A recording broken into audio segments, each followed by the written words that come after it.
secured the financing for the project. We've been able to proceed with construction. We did experience some delays with the tenants. What I originally had planned is a grand opening of everything all at one time in October. The changes in the economy, the dropout of Circuit City and their bankruptcy, and the loss of Barnes & Noble in the project has resulted in sort of a two-phased opening. We plan to open Hollywood Theaters, 14 screens, in November of this year.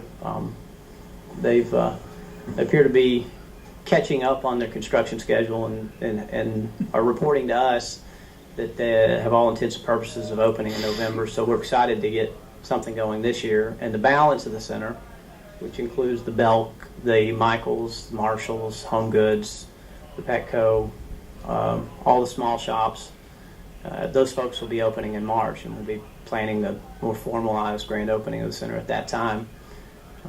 There'll be portions of the site that we haven't been able to overcome from a development standpoint or leasing standpoint, and that primarily is the pad that we had Circuit City allocated to, and the pad that we had Barnes & Noble allocated to. So we're still trying to come up with a scheme that fits with the original project that we intended to deliver, and we will at some point come through on those promises. But obviously, you guys have TVs, you know what's going on. It's a difficult leasing environment, and I'm just proud to say that we're here where we are today, because there's a lot of projects around the country, and we see it, people coming to us, trying to have us bail them out of bad situations, or their banks, pulled their funding on the project or what have you. I'm just proud that we were able to proceed ahead with the significant investment that we have and move forward. So that's kind of where we are as far as from a leasing standpoint. We're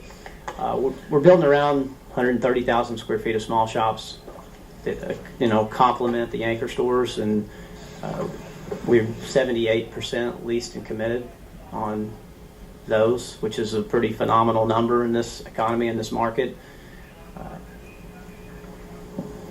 We just came from the Florida Shopping Center Conference.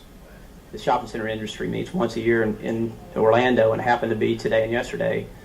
And still a lot of interest in the project, a lot of people, that are amazed that it's continued on, and pleased to see that it has. There's really only a couple, 2-3 projects in the whole state right now that are this large proceeding forward. So we're pleased to be one of those, and most importantly, I'm pleased to still be standing here representing my company. 9 votes a year or two ago have been important for me and my family, so thank you for those.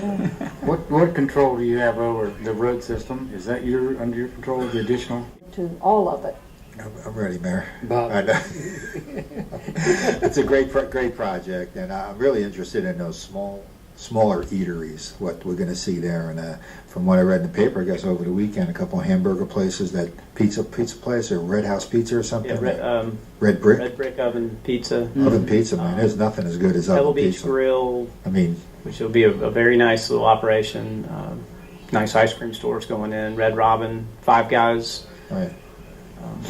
Number of nice, smaller restaurants, and we're, unfortunately trying to market some really wonderful restaurant pads around that lake right now. In a very, sit-down dining has been one of the industries hit hardest by the economy. People started staying home and eating more, and all of a sudden the numbers started going south for the nicer restaurants, and those pads are intended and will be, hopefully one day, those sit-down restaurants that we all want. Just, we're being patient. Can we get a Benihana in there?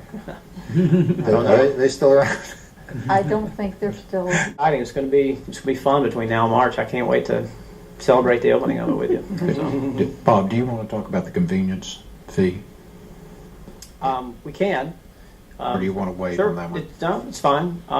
We, as part of the CDD on this project, if you remember, we set up a CDD in order to try to sell bonds to pay for some of the infrastructure around the project, the road improvements, the water line improvements, sewer improvements, things of that nature. And one of the revenue generators that help us pay the bonds off come through what we put on the property was a private deed restriction that gave us the ability for the stores to charge 1% in essence, at the registers. Those 1% is collected and passed on through to pay off the public improvements through the CDD. And we didn't do a very good job marketing ourselves on that when we opened our center down in Melbourne and received some negative publicity. So we wanted to remind you guys that that fee's there and that we are working with Mr. Parker's office to and the staff of the city to try to get information out to the public about that in advance of the opening so that people aren't startled by it or upset by it, and note and also educate and re-educate you guys that money is not going into a developer's pocket. It's going into the public improvements that made this project possible, like the roads and the sewers and the water lines and things of that nature. And be happy to entertain questions that you have about it. And probably before we open, I'll come back and remind you again, and give the public a chance to ask questions about it. But lessons learned from not doing a good job in Melbourne, we're not going to make those mistakes here. So, Okay. Thank you very much. thank you.